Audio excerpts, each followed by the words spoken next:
Hello ji and most welcome to our channel. मैं ITR के बारे में डिस्कस कर रहा था कि जी हमारे लिए ओल्ड रिजाइम बेहतर होगा या नया रिजाइम बेहतर। इस old versus new tax regime को डिस्कशन करने के लिए इस वीडियो को मैंने 3 पार्ट में डिस्कशन का हिस्सा रखा था। 3 में से ऑलरेडी मैंने 2 वीडियोस को अपलोड कर दिया आपके लिए। उन दोनों वीडियोस से आपको क्या क्या पता चलेगा। सबसे ओल्ड रिजाइम में टैक्स स्लैब रेट क्या है, नए रिजाइम में टैक्स स्लैब रेट क्या है, अप्रोक्स 70 डिडक्शंस ऐसे हैं जो नए टैक्स रिजाइम में अब आपको नहीं मिलेंगे। उन 70 डिडक्शंस में से मोस्ट ऑफ द डिडक्शन को भी मैंने कवर किया है उन दोनों वीडियोज में। रिबेट अंडर सेक्शन 87A को हमने बेसिकली समझा है बहुत बारीकी तरीके से, क्योंकि रिबेट अंडर सेक्शन 87A आपके लिए ओल्ड रिजाइम में भी रेलेवेंस रखता है और नए रिजाइम में भी रेलेवेंस रखता है। स्लैब रेट हमने समझा कि ओल्ड में 3 पार्ट में डिवाइडेड था। नॉर्मल सिटीजन के लिए अलग था, सीनियर के लिए अलग, सुपर सीनियर के लिए अलग। बट अगर हम लोग नए रिजाइम की बात करें, नए रिजाइम में ऐसा कोई एज का बाइफर्केशन नहीं किया गया है। आज हम लोग, जैसा कि मैंने बताया था, थर्ड वीडियो में डिसीजन मेकिंग प्रोसेस में हम आएंगे। डिसीजन मेकिंग प्रोसेस, उन दोनों वीडियो का फाइनल पार्ट कि आपने कौन सा सेलेक्ट करना चाहिए। इसका कोई एक आंसर नहीं है, इसका कोई एक आंसर नहीं बता सकता आपके लिए कि बेहतर क्या होगा। ये taxpayer to taxpayer depend करेगा।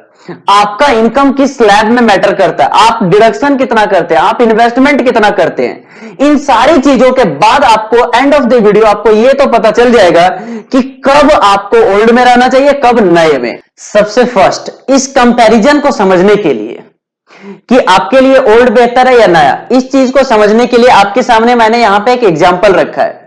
ये एग्जांपल कवर करता है, अगर आपकी इनकम, ईयरली इनकम आपकी 7,50,000, 7.5 लाख रुपए से लेकर 30 लाख तक के टैक्स पेयर को मैंने यहां पे कवर किया है।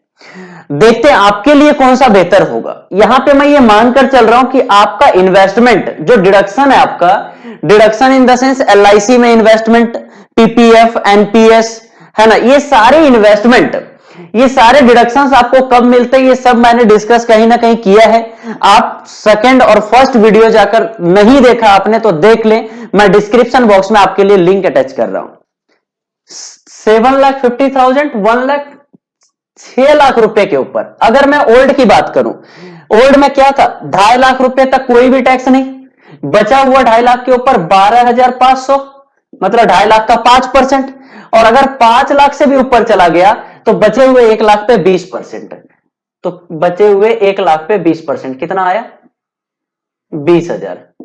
तो ये आ गया 32,500, 32,500। यही अगर हम लोग नए रिजाइम में बात करें तो आपको 6 लाख रुपए आपका टैक्सेबल इनकम नहीं आएगा, आपको इसका बेनिफिट नहीं मिलेगा, टैक्स इसके ऊपर लगेगा। 7,50,000, पहले 2.5 लाख के ऊपर कोई भी टैक्स नहीं, बताओ। नेक्स्ट 2.5 लाख के ऊपर 5%, उसके बाद भी 2,50,000 से लेकर 5 लाख, उसके बीच में जो 2.5 लाख था उसके ऊपर 5%। अगर 5 लाख से ऊपर आपका इनकम गया अप टू 7,50,000 तो आपका टैक्स कितना था, 10%, तो 25,000। तो ये कितना आ गया, 37,500। बताओ ओल्ड रिजाइम बेहतर है, ओल्ड रिजाइम आपके लिए बेहतर है, क्योंकि ओल्ड में आपको टैक्स कम देना पड़ रहा है और नए में आपको टैक्स ज्यादा देना पड़ रहा है। ठीक है, अगर यहां पे हम लोग कैलकुलेशन करें तो बताओ, ओल्ड में तो इसके ऊपर होगा, नए में इसके ऊपर कैलकुलेशन होगा, कोई भी डिडक्शन नहीं मिलेगा। तो ओल्ड में अगर मैं कैलकुलेशन करूंगा 8,50,000 पे, पहला 2.5 लाख के ऊपर कोई भी टैक्स नहीं, बचे हुए 2.5 लाख के ऊपर 5%, तो 12,500 प्लस अगर आपका इनकम 5 लाख से ऊपर गया देन अप टू 10 लाख जो इनकम है, 5 लाख से ऊपर 10 लाख तक 20% लगेगा। तो 5 लाख से ऊपर कितना है, 3.5 लाख, इसके ऊपर लगाओ 20%, कितना आया, 70,000। तो ये इनकम हो रहा है 82,500 का टैक्स बन रहा है। यही अगर हम लोग यहां पे बात, आप एक सिंपल सा कैलकुलेशन 750 के ऊपर आपने कैलकुलेट कर दिया है, बचा कितना, बचे हुए 2.5 लाख के ऊपर, बताओ 5। अगर आपको रेट में कोई भी कंफ्यूजन हो देन सर प्लीज आप फर्स्ट एंड सेकंड वीडियो देख लें। तो पहले था आपका 5%, फिर हो गया 10%, अब होगा 15%, अब होगा 15%। तो 2,50,000 का 15% आप कर दीजिए, 37,500। देन ये आ गया 75,000। आपका ओल्ड में लग रहा है 82,500, नए में लग रहा है 75,000। आपका ओल्ड क्या हो गया? फेल हो गया। ओल्ड आपका फेल हो गया। ऐसा ही करके आपने बताओ, इस टैक्स के अलावा आपको 4% का हेल्थ एंड एजुकेशन सेस, वो मैं यहां पे नहीं मेंशन कर रहा हूं क्योंकि वो दोनों में सेम है। अब आप बताओ नेक्स्ट, 13,50,000 रुपए के ऊपर ओल्ड रेजाइम में कितना टैक्स लगेगा? ओल्ड रेजाइम में कितना टैक्स लगेगा? तो यहीं पे आप देख लो, 10 लाख के ऊपर आपने कैलकुलेट किया 82,500, 10 लाख के ऊपर नहीं, 8.5 लाख रुपए के ऊपर, 8.5 लाख रुपए के ऊपर आपने किया 82,500। बचे हुए जो भी इनकम है उसके ऊपर लगा दो, तो क्या आ जाएगा? तो कंप्यूट करो, 13,50,000 कैसे कैलकुलेट करते हैं आप खुद बता दो। 2,50,000 तक कोई टैक्स नहीं, 2,50,000 से लेकर 5 लाख तक 5% मतलब 12,500, 5 लाख से लेकर 10 लाख मतलब 5 लाख के ऊपर 20%, 1 लाख, और जितना भी इनकम 10 लाख से ऊपर गया जो 3,50,000 है उसके ऊपर लगेगा 30%। तो 3,50,000 का ये आ गया 1,05,000। तो आपका टैक्स लायबिलिटी कितना बन रहा है? 2,25,500, 2,25,500। अब अगर नए रिजाइम में बात करें तो नए रिजाइम में टैक्स आपका 15 लाख रुपए के ऊपर लगता है।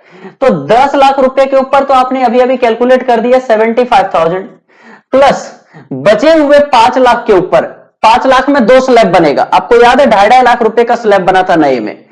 तो यहां तक आपका कितना टैक्स लग चुका है? 5%, 10%, 15%। अब जो लगेगा 2.5 लाख के ऊपर 20%, 50,000, और नेक्स्ट 2.5 लाख के ऊपर 25%, 37,500। इसको प्लस कर दो 62,500। फिर से आपका ओल्ड में देना पड़ रहा है 2,25,500, नए में देना पड़ रहा है 1,62,500। आपका फिर से ओल्ड रिजाइम फेल हो गया। अगर मैं बताऊं ओल्ड में यहां पे टैक्स बताओ कैसे कैलकुलेट करोगे? 18,50,000 रुपए के ऊपर कैलकुलेट आप करना है, आपको यहां बता दिया है कैसे कैलकुलेट करना है। मैं डायरेक्ट टैक्स अमाउंट यहां पे मेंशन कर रहा हूं।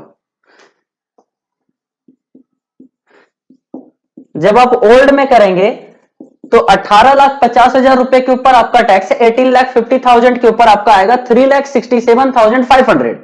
वही अगर मैं न्यू रिजाइम में बात करूं तो न्यू रिजाइम में टैक्स का कैलकुलेशन 20 लाख के ऊपर होगा, एंड 20 लाख के ऊपर जो टैक्स आपका बनेगा वो है 3,37,500। ओल्ड में ज्यादा है, न्यू में कम है, तो ओल्ड आपका फिर से फेल हो गया। यही तक वीडियो देखकर आप ये डिसीजन ना ले लें कि जी ओल्ड तो फेल कर रहा है तो इसका मतलब सर एडवाइस कर रहे हैं कि आप ओल्ड में जाए। नहीं नहीं नहीं, ये डिडक्शन 1,50,000 के ऊपर है। मैं आपको पॉइंट बता रहा हूं, ये वीडियो में डिसीजन मेकिंग में आप मेरे साथ इन्वॉल्व हो जाओ। मैं सिर्फ ये पहला पॉइंट बता रहा हूं, नॉट द लास्ट वन, है ना? तो आपने ध्यान से थोड़ा सा पेशेंस रख के देखो। अगर मैं बताऊं ओल्ड रिजाइम में 23,50,000 के ऊपर क्या टैक्स बनेगा? अगर आप ओल्ड में टैक्स का कैलकुलेशन करेंगे तो 23,50,000 के ऊपर बनेगा 5,17,500, 5 लाख से ऊपर। और यही अगर न्यू में मैं बात करूं तो न्यू में आपका टैक्स 25 लाख रुपए के ऊपर, कोई डिडक्शन नहीं मिलेगा, बट आपका लोअर टैक्स स्लैब की वजह से आपका जो टैक्स लायबिलिटी आएगा दैट विल बी 4,87,500। फिर से ओल्ड में आपका ज्यादा देना पड़ रहा है, न्यू में आपका कम टैक्स देना पड़ रहा है, ओल्ड आपका फेल हो गया। लास्ट हमें बात करना है 30 लाख रुपए के ऊपर क्या फर्क। अगर आप यहां पे ओल्ड में कैलकुलेट करेंगे तो 28,50,000 के ऊपर टैक्स आपका आएगा 6,67,500। यही अगर मैं न्यू में बात करूं तो ये आएगा 6,37,500। मींस आप देख रहे ओल्ड में आपको ज्यादा टैक्स देना पड़ रहा है, न्यू में आपको कम, तो ओल्ड आपका फिर से फेल। तो आप यहां पे क्या देख पा रहे हैं कि अगर आप सिर्फ 1,50,000 के इन्वेस्टमेंट, आप इतना ही इन्वेस्टमेंट करते हैं अगर, देन पॉइंट नंबर 1 से आपको यह पता चल जाता है डिसीजन में कि अगर आपका इनकम 7.5 लाख रुपए या तो उससे नीचे है, देन ओल्ड स्कीम में ही आप रहे, नए में आपको जाने की जरूरत नहीं है। अगर तो नेक्स्ट आप यहां पे क्या देख रहे हैं, अब मैंने second decision making process, deduction का लिमिट 1.5 लाख रुपए से बढ़ाकर 3 लाख रुपए कर दिया। आप डिडक्शन इन्वेस्टमेंट का बेनिफिट जो ले रहे हैं वो 3 लाख रुपए तक ले रहे हैं। अगर आप 3 लाख रुपए तक ले रहे हैं तो देखो अब यहां पे क्या होगा। उस केस में तो आपके लिए सिर्फ ये ऑप्शन ही ओल्ड में बेहतर था, बाकी सब में नया बेहतर था। अब आप कैलकुलेट यहां पे करो। ओल्ड रेजाइम में 4,50,000, आपको याद है अगर आपका इनकम 5 लाख या 5 लाख से ऊपर होता है देन ओल्ड और न्यू दोनों में ही आपका पूरा का पूरा टैक्स रिबेट अंडर 87A के तहत खत्म हो जाता है। तो यहां पे आपका टैक्स क्या आएगा? 0। न्यू रेजाइम में आपका टैक्स 37,500। यहां पे हम लोग बात करेंगे second point of decision making process में। अब आपका इन्वेस्टमेंट जो है वो 1.5 लाख रुपए नहीं है। अब आपका इन्वेस्टमेंट एक डिडक्शन का जो बेनिफिट आप ले रहे हैं वो 3 लाख रुपीस अगर है। सर अगर 3 लाख रुपए होगा तो कौन सा स्कीम बेहतर होगा? 1.5 लाख में तो पहला पॉइंट 7,50,000 या 7,50,000 के नीचे अगर हम हैं देन हमारे लिए अच्छा था कि हम ओल्ड में रहे, बाकी में सब नया चले जाओ। लेकिन अगर ये 3 लाख तक इन्वेस्टमेंट का डिडक्शन का बेनिफिट आप ले रहे हैं देन देखो क्या होगा। टैक्स का कैलकुलेशन मैंने यहां पे करके आपके लिए रखा है।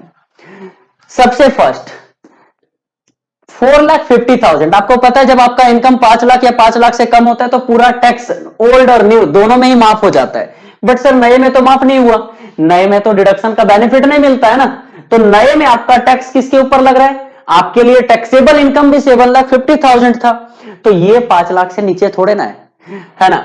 तो आपके लिए नया स्कीम में 37,500 का टैक्स देना पड़ रहा है, जबकि ओल्ड में 0 है। तो आपका नया फेल हो गया। सेकंड केस में 10 लाख रुपए तक अगर आपका इनकम है, 3 लाख का बेनिफिट आप ले रहे हैं, टैक्सेबल इनकम 7 लाख, ये है taxable income in case of old regime और ये है taxable income in case of new regime. तो अगर आप टैक्स का कैलकुलेशन करेंगे, ओल्ड में लग रहा है 52,500, लेकिन नए में आपका लग रहा है 75,000, आपका नया फेल हो गया। अगर आपका इनकम 15 लाख रुपए तक है, 15 लाख के केस में ओल्ड में आपका टैक्स लग रहा है 1,72,500, नए में आपका लग रहा है 1,87,500, नया आपका फेल हो गया। अगर आपका इनकम 20 लाख रुपए तक है, 20 लाख के केस में ओल्ड में आपका टैक्स लग रहा है 3,22,500, नए में लग रहा है 3,37,500, नया फिर से आपका फेल हो गया। अगर आपका इनकम 25 लाख रुपीस है, 472,500 आपका ओल्ड रेजिम में टैक्स देना पड़ रहा है, यहां पे 487,500 देना पड़ रहा है, नया आपका फेल हो गया। और अगर लास्ट में बात करूं 30 लाख रुपए तक अगर आपकी इनकम है, 30 लाख के केस में ओल्ड रेजिम में आपके ऊपर टैक्स लग रहा है 6,22,500, नए में लग रहा है 6,37,500, फिर से आपका नया रेजिम में टैक्स ज्यादा है। आप देख रहे हो यहां पे अगर आप 3 लाख तक डिडक्शन का बेनिफिट ले रहे थे तो आपका 7.5 लाख रुपए से 30 लाख तक एक भी स्कीम बेहतर नहीं है। सब में बेहतर आपका ओल्ड रेजिम में ही रहना बेहतर है। ठीक है, तो ये आपका second point of decision making process है, जहां पे आपका डिसीजन कहीं ना कहीं जरूर इंपैक्ट करेगा कि ये क्या हो गया। अब आता है हमारा final decision. Sir as a chartered accountant आप हमें क्या एडवाइस करते हैं? हमें नए में शिफ्ट करना चाहिए और ओल्ड में ही रहना चाहिए? क्योंकि हमने सर फर्स्ट वीडियो में यह भी देखा कि ओल्ड टू न्यू और न्यू टू ओल्ड करने में भी प्रॉब्लम आ सकती है। आप अगर टोटल इनकम का 20% इन्वेस्ट कर सकते हैं तो आपके लिए हमेशा बेहतर क्या होगा? 30 लाख, मैं बात कर रहा हूं सिर्फ 30 लाख रुपए तक। ये जो मैंने थ्योरी अभी 20% फॉर्मूला तक की बात कर रहा हूं, 30 लाख तक ही ये चीज आप ऑप्ट करें। 30 लाख के ऊपर आप अपनी इन्वेस्टमेंट और इनकम को एनालाइज करके ही डिसीजन लें। तो अगर मैं 30 लाख तक की बात करूं तो अगर आप 20% अपने इनकम का हिस्सा इन्वेस्ट कर रहे हैं तो और डिडक्शन लेने वाली चीजों में इन्वेस्ट कर रहे हैं देन बेहतर है आप ओल्ड रेजिम में रहें। आपको नए में शिफ्ट करने की जरूरत नहीं है। आपको नए में कभी भी शिफ्ट करने की जरूरत नहीं पड़ेगी। आपने देखा था 1.5 लाख और 3 लाख का डिडक्शन आपके लिए कैसे इंपैक्ट करता है। तो आपने ध्यान रखना है फर्स्ट डिसीजन मेकिंग का हिस्सा मेरे तरफ से आपको एडवाइस 20% फॉर्मूला। सेकेंड पॉइंट में बताऊं इस 20% फॉर्मूले को सपोर्ट करने के लिए, लेट्स से आपका इनकम 12 लाख रुपए है। 12 लाख का 20% कितना होता है? 2,40,000।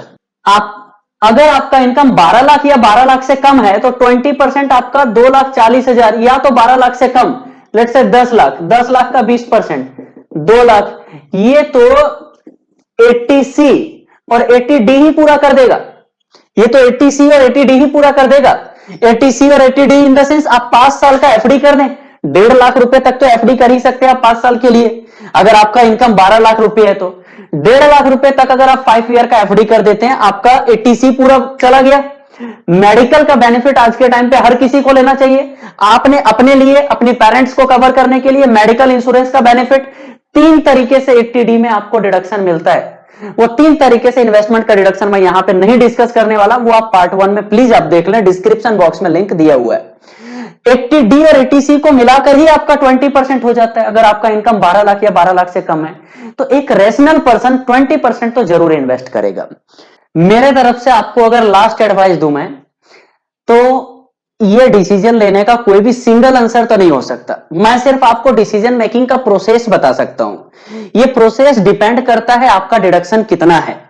अगर कुछ पर्सन ऐसे हैं कितनों भी इनकम होने पे वो प्रॉपर इन्वेस्टमेंट नहीं करते, प्रॉपर टैक्स प्लानिंग नहीं कर पाते, देन आप अगर डिडक्शन का बेनिफिट नहीं ले रहे हैं तो आप नए में चले जाएं। लेकिन अगर आप प्रॉपर स्मार्ट टैक्स प्लानिंग करके, क्वालिफाइड इन्वेस्टमेंट करके अपना टैक्स बचा सकते हैं, देन आपके लिए नया बेहतर होगा। कब कौन सा बेहतर होगा मैंने आपके लिए बता दिया। डिसीजन लेना आपका काम है। जब भी आप डिसीजन ले, किसी ना किसी प्रोफेशनल के कांटेक्ट में आकर ही डिसीजन ले। रहने के लिए आप चैनल को सब्सक्राइब करें, बेल आइकन प्रेस करना ना भूलें।